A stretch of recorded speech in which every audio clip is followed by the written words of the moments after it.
Nukul vlog आंनि YouTube चैनलनि video आंनि भिडियोखौ लगायनानै आङो दैयाव सोमगोन 1 2 आरामसे बिन्दास आरोना गाइस नै गाइस पूरा माने भिडियो सोलिगासिनो दं आरोना दै सिङावनो गाइस एको प्रब्लेम गैया और पूरा डिलीवरी हो गया ना भैया ओ वाला पूरा आंनो देख्रुजोबदो आरोना वाव नै नोंथां केमेरा खालामनो नायनो हागोन नै ओमफ्राय भिडियो अपसनाव थांनानै नोंथांमोना प्रटेक्टआवबो भिडियो खालामनो हायो आरामसे ब्लाराव आरो नै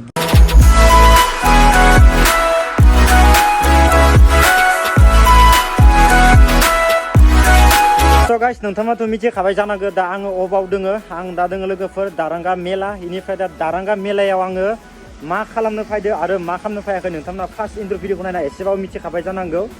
दा गाइस मानोना बुङोबा नैबे कुमरिकाटा साइडनि जिथुबा दारांगा मेलानि जिथुबा सोरबा सोरबा मबाइल लाग्राफोरा सोरबा आइफन लायनो थाङोबा 13 14 बायदिसिना माने मबाइल लायनो थाङोबा माने बेयाव मोननाय नङा खोमा होनना माने एसे गोजान गोजान जायगाफोरावसो माने लायनो थाङो दा गाइस नोंसोरनि नैबे जायगायावनो बरिया मोजां मोनसे दखान दोङो दा माखिनियाव आरो लकेसना माखिनियाव नोंथाङा भिडियोखौ जोबना लासिनाय अब्लानो मिथिगोन मेन लोकेशनखौ दा आदानाव सोंनिसै भैया यहाँ का लोकेशन को थोड़ा वीडियो में बता देना यहाँ का लोकेशन है आपका अग्रवाल इलेक्ट्रॉनिक्स दारंगा मेला नियर बीएसएन टावर और यहाँ पे आने से हम तो लोकेशन को दे देगा आप भैया का नंबर देने से फोन करने से मिल जाएगा अच्छा मेरा मोबाइल नंबर है 700-250-5740 अच्छा इस नंबर पे मिल जाएगा ठीक है आङो भिडियोनि डिस्क्रिप्शनाव आदानि फोन नंबर होना दोनगोन नोंथांमोना कल खालामबानो जाबाय जो फाइनेंस चाहिए सब मिल जाएगा बैटरी भी हो जाएगा एंड बैटरी भी हो जाएगा एंड्रॉइड मोबाइल आईफोन सब फाइनेंस दा नै नैबे गंसेया दा सेल जाबाय नायनो हागोन लोगोफोर रेडमी 14C 5G पूरा डिलीवरी हो गया ना भैया वो वाला ओके दा गाइस नायनो हागोन नै फाइनेन्सआव लादोंमोन आरोना गाइस जोंनिया नै आदा खासेया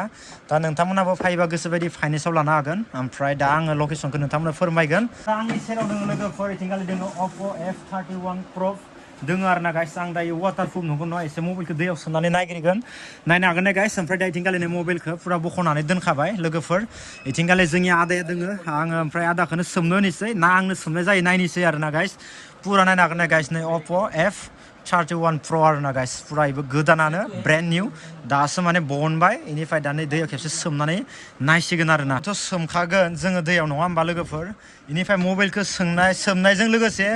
जोङो नैखौबो माने देख्रुबगोन आरोना गाइस इनिफ्राय दा आंनि आखाइजोंनो आङो टेस्ट खालामगोन भैया मेरे हाथ से टेस्ट करो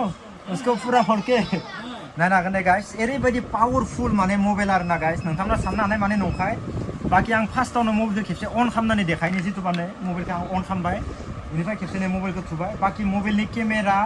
बहुत मोजां इनिफ्राय मानोना बुङोबा दा जोंनिया इदिनो आदाया बुजायना होगोन दायो दा फार्स्टआवनो आं खेबसे नैखौ माने देख्रुबना नायनि आरोना गाइस माबायदि दा नोंथांमोना खेबसे नायबानो जाबाय लोगो स' गाइस दा फार्स्टआव नायनो हागोन नै एखेबारे माने गिनायबो मोनदों आंसो भरिनांगोन नामा मायबा मोनसे जाबा लोगोफोर मबाइलखौ ओरैबायदि पावारफुल मबाइल दे खेबसे टेस्ट खालामना नायनोसै होमबा ना लोगोफोर दा नायदो लोगोफोर होमबा वाव ओइ बापरे बा नायनो हागोन नै गाइस एख' गैया नै एन'का पावारफुल माने नै एखेबारे आंनो बुखादो लोगोफोर वाव नायनो हागोन नै गाइस इ मोनसेखौ नाय पुरा आंनो देख्रुजोबदो आरोना वाव नायनो हागोन नै गाइस जेरेखा पावारफुल मबाइल माने नै रानि फिसाया आसुरि जाबाय वाव वाव होनलायलायबाय आरोना दा बाखि गाइस नै नोंथांमोना एख' साननानै माने डुप्लिकेट माबा माबि खिखायदो होननानै बाखि केमेरा खालामनो नायनो हागोन नै ओमफ्राय भिडियो अपसनाव थांनानै नोंथांमोना प्रटेक्टआवबो भिडियो खालामनो हायो आरामसे ब्लाराव आरो नै बरा भिडियो खालामनो हायो गाइस दा नोंथांमोना साननो हानाय माने इखौ ओरैनो डेम'खौसो माने ओरैनो खोनसेफ्लादो मादो होनना नोंथांमोना साननो हानाय माने डेम'खौसो खिथिदो होननानै खिन्थु गाइस आंनियाव इउटुबावबो भिडियो लगायना देखायनि आङो नोंथांमोना जाहाथे बिश्वास खालामो आं दा गाइस नै इउटुबावबो भिडियो नै स्टार्ट खालामबाय नै एटा हो कैसा होता है वाव जादो आरो आरामसे वाव कुछ भी नहीं है खा सकता है आराम से जोबोद पावरफुल मबाइल आरोना गाइस माने oppo F31Pro आरोना गाइस एन'का मजा आइफोन माने आइफोननि लुक्सआनो आरो माने मबाइलनि डिजाइनफोरा माने साइडनि जिथुबा लुक्सफोरा बाखि दा नायनो हागोन नै आं इउटुबाव ओरैनो मोनसे भिडियो लगायनानै आङो दै सोबनि आंनि इउटुबाव आंनि भिडियोखौनो लगायनि आङो आंनि भिडियोखौनो लगायना आं दै सोबगोन लोगोफोर नै नायनो हागोन नै गाइस नोंथांमोना नै नुकुल व्लग आंनि इउटुब चेनेलानो फैबाय लोगोफोर नै नुकुल व्लग आंनि यूट्यूब चैनलनि वीडियो आंनि वीडियोखौ लगायनानै आङो दैयाव सोमगोन मेरा वीडियो देख के हम पानी में डाल देगा मेरा यूट्यूब चैनल का मेरा वीडियो देख के दा नायनो हागोन ना गाइस आं दा दैयाव सोमनि नोंथाङा नायबानो जाबाय लोगोफोर ना 1 2 3 गाइस नै पुरा दैयाव सोमबाय आरोना गाइस आंनि सेकेन्ड हेन्ड डिलारनि भिडियो इयो हा गाइस इ भिडियोखौ दामनानै आङो होबावनोसै दैयाव सोमनाया लोगोफोर ना आरामसे बिन्दास आरोना गाइस नै पुरा सोमबाय आरोना गाइस नायदो गाइस नोंथांमोना साननो नाङा दे डुप्लिकेट होननानै माने सोरनिबा मबाइला माने गोमानानै दैयाव गोलैना थाबाय 1 घन्टा 2 घन्टा माने मबाइला जेबो इसु गैया आरो माने जेबो प्रब्लेम गैया नायनो हागोन गाइस पुरा माने भिडिअ सोलिगासिनो दं आरो दै सिङावनो गाइस एको प्रब्लेम गैया बोरैबा जुदि गोमानानै सोरबा दैमाफोराव दुगैनो थानायाव गोलैना थानानै मबाइला माबा मोनसे जाबाबो नोंथांमोना गिनो नाङा जे मबाइला हामा जागोन होननानै जेबो प्रब्लेम गैया आरो ना गाइस नायनो हागोन नोंथांमोना नायनो हागोन लोगोफोर नुबायना आंनि सेकेन्ड हेन्ड डिलारनि भिडिअखौ नुदोंना नुदो नि फार्स्ट स्टार्टिं प्राइसखौ बुंनो थाङोबा नैबे oppo F31Pro नि जिथुबा प्राइसखौ बुंनो थाङोबा 23,000 निफ्राय सायाव स्टार्टिं मथा-मथि प्र'आ 27,000 सोआव फैगोन होननानै बुंदों आरो ना गाइस बेबायदि बाखि इनिफ्राय माबानि सायाव जागोन जिथुबा हायो स्टरेजनि लोगोआवसो दामा जाहैगोन आरो ना गाइस दा जियानो जाया मानो गाइस दा नोंथाङाथ' मिथिबाय बेनिफ्राय दा गोबां मानसिफोराथ' मबाइलखौ इउज खालामखाबाय बेनिफ्राय मेन मोजां फेसिलिटि बयनिसाय दङ होनना बुङोबा नैबे oppo F जिथुबा 31 प्र'आनो जा आरो प्र' नङियानो जा खिन्थु नोंथांमोना प्रटेक्टखौ मोनखागोन आरो ना जेरै iPhone 13आव जोङो सिनेमेटिकखौ मोनो थिग नोंथांमोना नैबे oppo सिनेमेटिक सफ्टखौ मोनगोन आरो ना गाइस जुदि भिडिअ खालामोबा ब्लाराव खालामनो हागोन आरो फट'आथ' प्रटेक्ट थाखायोनोखा दा जियानो जाया मानो गाइस नोंथांमोना इयाव oppo'ल' नङा गोबां मबाइल मोनगोन आरो जिखुनु जाया मबाइलानो माने फाइनेन्स जागोन आरो ना गाइस मथेथ' नोंथांमोना दा जुदि इखौ नांगौबा थाबैनो लांफैबानो जाबाय भैया उसको तो फाइनेंस हो जाएगा फाइनेंस क्या बजाज फाइनेंस या दूसरा अच्छा जो करेगा वो हो जाएगा ना माने गावनि गोसो सोरबा बाजाजदो खालामो ना मादो खालामो सब खालामनो हागोन दा जियानो जा माने गाइस जुदि नोंथांमोना लायोबा नैखौ फैबानो जागोन भैया अभी तो वो थोड़ा ऑफर मिलेगा उसको मेरे तरफ से आने से ओप्पो का मिल जाएगा अच्छा ऐसे उसको बजाज फाइनेंस डाउन पेमेंट कितने में आएगा वो उसको लेने से अच्छा सिबिल से हो जाएगा ना अच्छा माने सिबिलनि सायावसो जागोन बेसां डाउन पेमेन्टखौ होनांगौ होनाङा दा जियानो जा माने गाइस नोंथाङाथ' बेखौ मिथिबाय बाखि इनि सायाव आरो दा मा मबाइल दङ सोंसै उसतो हो गया और दूसरा और सब क्या क्या मोबाइल फाइनेंस हो जाएगा यहाँ पे एंड्रॉइड सारा हो जाएगा अच्छा गाइस दानाय नागोन नै इथिंगाले सब मबाइला फाइनेंस जाजोबगोन इथिंगाले नै सब गोबां मबाइल दङ इनिफ्राय इथिंगाले दङ भैया आईफोन 16 तो है ना एवेलेबल नायनो हागोन गाइस आइ दङ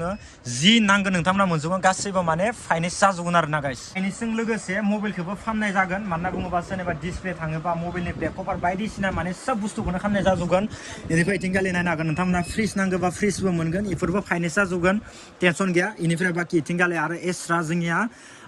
इदिनो खुन्दुं बायदिसिना भुटाननि माल बुस्थु फानजोबो आरो ना गाइस जितु नांगौबा नोंथांमोना मोनजोबगोन आरो बेटारि जुदि नांगौबा नोंथांमोना बेटारिबो आरामसे मोनगोन एभेलेबेल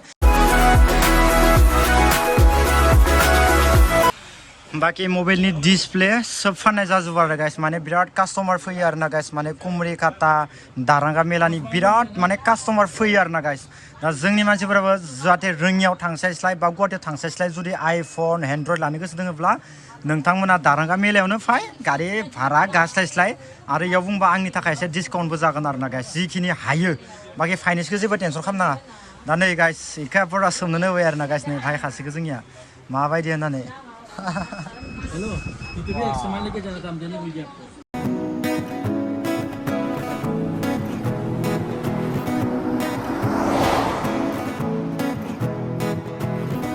आं बाखि कन्टेक्ट नाम्बारखौ होना दोनगोन बास नोंथांमोना खालि फायनानै आरामसे कल खालामबानो जाबाय नोंथांमोना जुदि नैबे दारांगा मेला Angarkata जुदि बगाजुलि बे साइडनि जुदि नोंथांमोना आंनि भिडिअ नायग्रा दङबा आरामसे फैबानो जाबाय जि नांगौ इखौनो मोनजोबगोन टेनसन गैया इथिंगाले नै कन्टेक्ट नाम्बारखौबो होना दोनखादो टेनसन गैया नैबे जाबाय आदालानिनो आरो ना इसा सायाव थायो बाखि सिङाव नैबे दखाना दङ आरो ना गाइस ओमफ्राय बाखि इथिंगाले नायनो हागोन नै इथिं कन्टेक्ट नाम्बाराबो दंखायो टेनसन गैया बाजाज फाइनेन्सदो खालामो ना